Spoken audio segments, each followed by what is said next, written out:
I am Rajeshri Venkatramanan, reading 80 words English shorthand dictation. Dear students, you should practice each dictation 3 or 4 times. Okay, we can start.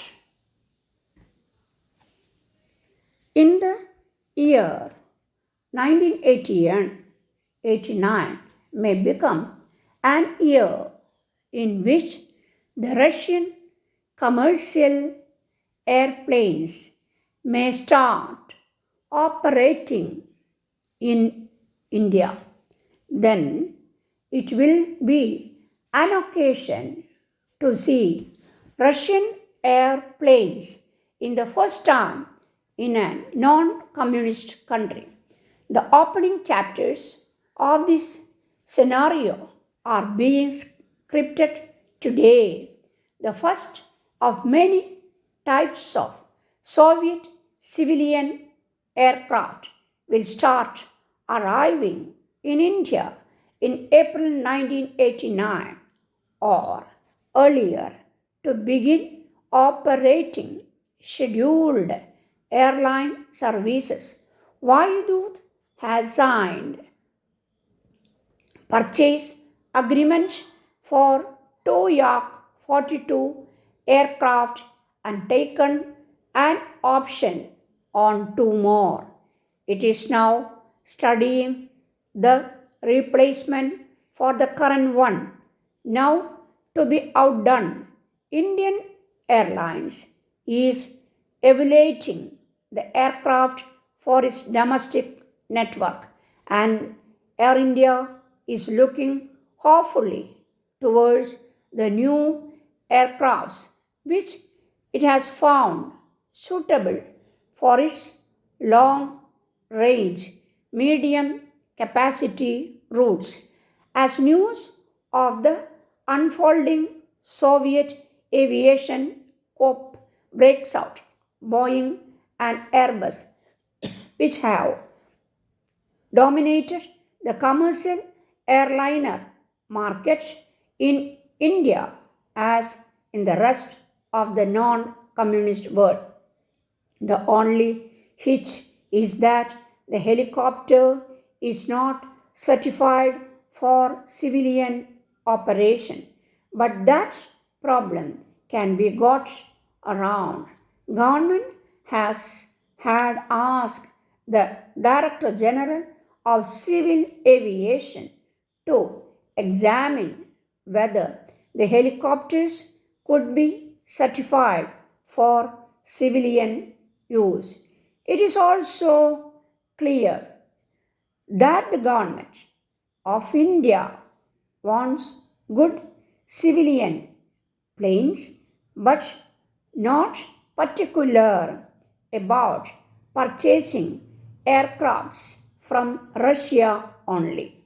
The advantage which lies the procurement of civilian airplanes from Russia is that the standard of the planes are very high, and also we are getting them at a long credit basis. Both India and the Soviet Union stand to benefit from the deal.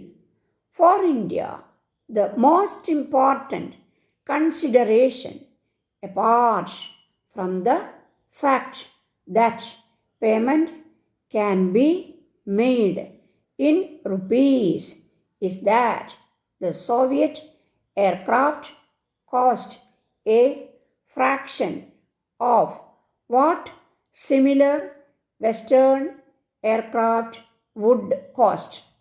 The fuel cost works out to be rupees 4,000 more per hour if we go for other aircrafts.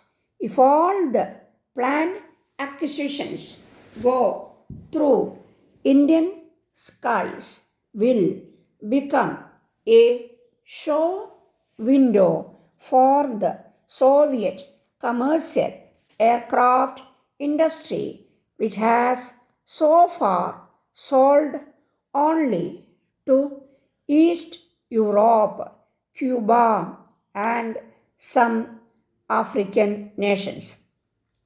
Apart from this factor, the Soviet Union is not underestimating the importance of the growing Indian market for all types of passenger aircraft.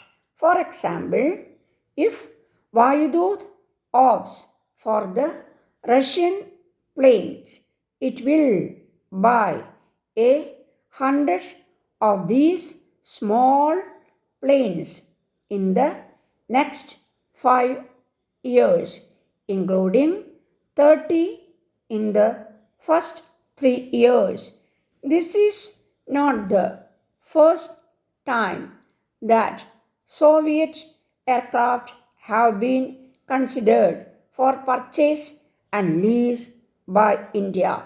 What has made the difference this time is the fancy package of incentives offered by the Russians to offset some of the drawbacks of their aircraft, such as heavy fuel consumption. Soviet civilian aircraft, which have traditionally been derived from planes designed for military use, are studied but not beyond our research. After fuel prices stabilize, the inflation linked capital cost of Western North rose steeply. Taking advantage of this situation, the Soviets are edging back